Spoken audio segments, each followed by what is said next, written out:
Hello Constitutional Law class, and welcome to our summary video for week 2.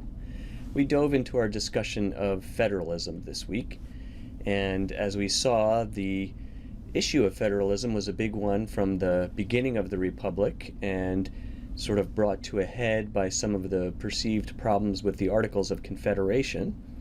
And the solution in the national constitution that was come up with was to give Congress some more extensive enumerated powers, which we find in Article 1, Section 8, and which include some critical ones such as taxation and the commerce power and things like coining money, declaring war, negotiating treaties. We saw the necessary and proper clause, and we spent some time talking about really the reach of the necessary and proper clause, and then some time talking about the reach of the commerce power. Next week, we'll spend some time talking about the reach of the taxing power. We also noted that the 10th Amendment, which was part of the Bill of Rights, was an effort to bring some balance between this broad national power and the reserved powers of the states.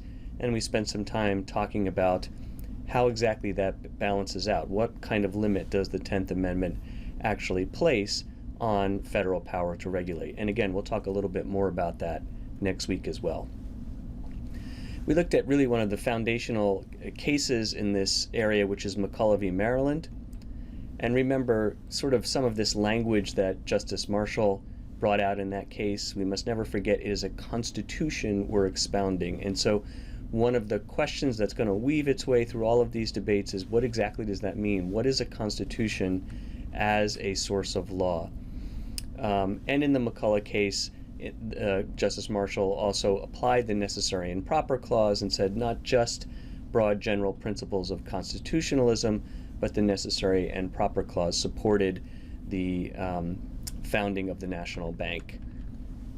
And remember that Marshall said necessary in this context doesn't mean only absolutely necessary, but it means a pretty broad range of things: needful, requisite, essential, a broad scope of the meaning of what the word necessary could be. We sort of fast forwarded a little bit. We did a lot of discussion, obviously, on McCulloch, and then we talked about some contemporary views and some contrasts and the constant tug of war.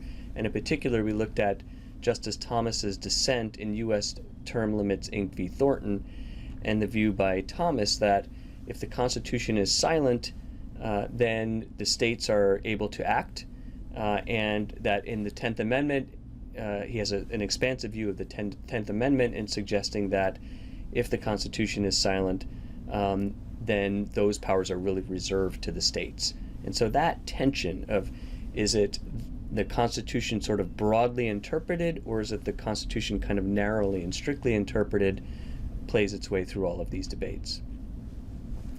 Well, we tried to put some kind of hooks into the idea of the necessary and proper clause and what it actually might mean in a judicial test. And the best we were able to come up with really was in U.S. v. Comstock. And remember, we talked about, it looks like a 5-factor test, and I think it's wise to approach it as a 5-factor test if you're faced with a problem like this in practice, but also on the exam in this class or on a bar exam.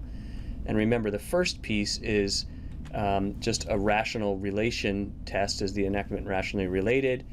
And then we have these other aspects. Maybe these other aspects really are fleshing out what rationally related means.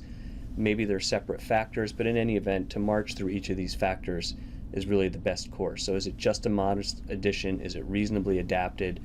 Does it account for state interests? How attenuated are the links between an enumerated power and the enactment? We then spent some time looking into the commerce power. And again, recall some of the basic problems with the Articles of Confederation included state protectionism, and that the Commerce Clause is supposed to be directly responding to that potential problem. But of course, the question is going to be, how broad is it? What does commerce mean? And what does among mean? And as we said, there are similar debates about federalism, constitutional interpretation, the relation of the federal government to the regulatory police powers of the state government that continue to wind their way through these commerce cases. We looked again at a famous Justice Marshall case, Gibbons v. Ogden, and remember that in this case, Marshall says that commerce includes traffic and navigation in commerce. So he reads this term commerce very broadly to include navigation, and it's the beginning of reading that term commerce very broadly. And also remember that in Gibbons v. Ogden, Marshall said the Commerce Clause is about interstate commerce, so it's commerce among the states, but in terms of among, it's also what reaches into intrastate commerce to the extent that that affects commerce between the states. And again, that's sort of a question of how far in does that reach? How far does that power extend?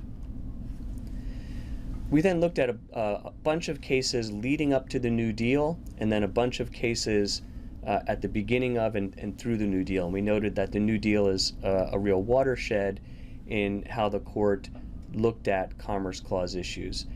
So recall that as we looked through this up through the New Deal, number of cases being invalidated under the Commerce Clause until the court begins to change in its composition, and then we see the court beginning to uphold New Deal measures under the Commerce Clause.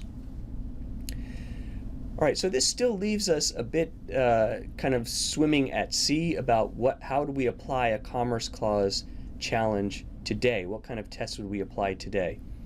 We're going to look at that next week. There's some material from the syllabus from last week that we're going to finish up on Tuesday, and then we're going to roll into some deeper dive into the discussion of the contemporary commerce power. And you will see as we get into these cases and as we roll into the Sebelius case, the Obamacare case, how much this remains a very heated area of debate, and I'm sure we'll have some really great discussions in class on that issue.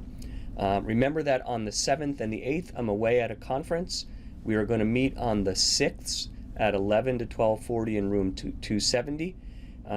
We will, cover all or most of the material that we have listed here for Tuesday and Wednesday.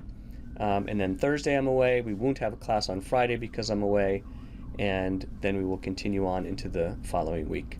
So I hope you have a great weekend, and I will see you next week.